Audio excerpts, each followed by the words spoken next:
La sécheresse en France, 61 départements concernés par des mesures de restriction d'eau et comme souvent, les incendies se déclarent. À Argelès-sur-Mer, par exemple, dans les Pyrénées-Orientales, le feu a forcé à l'évacuation de 3 campings.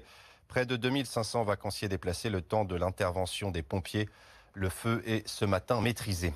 5 chasseurs devant la justice aujourd'hui. Ils comparaissent devant le tribunal correctionnel de Rennes pour violences aggravées en Réunion. On leur reproche d'avoir commis des violences contre des militants anti-chasse à courre. Ces militants s'étaient rendus à un rassemblement de chasseurs dans la forêt de Paimpont, en Ille-et-Vilaine. Deux mondes qui ne se comprennent pas. C'est le choix de la rédaction ce matin, reportage d'Adanis Denet.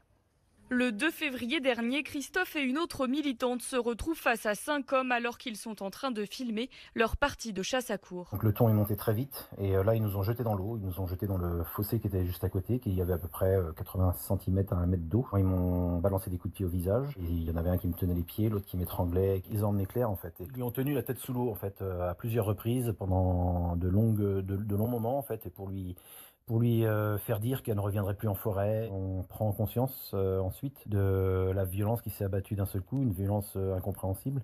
Et on prend conscience qu'on aurait très bien pu mourir dans ce bois-là ce jour-là. Les 5 chasseurs impliqués dans l'agression et poursuivis pour violences aggravées en Réunion seront défendus à la barre par Maître Réfaux. Quand vous êtes provoqué un certain nombre de fois, à un moment donné, bien, vous pouvez peut-être en arriver aux mains. L'avocat explique que les chasseurs ont eux aussi décidé de porter plainte pour perturbation systématique de la chasse. Ils font une activité légale qui est encadrée et qui est en permanence perturbée. Ça, c'est inadmissible.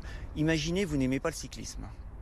Qu'est-ce qui se passerait si, à l'heure actuelle, vous interrompiez systématiquement les étapes du Tour de France? C'est récurrent, on commence par la chasse à courre et puis après on va s'attaquer aux chasseurs à tir, on va s'attaquer aux pêcheurs.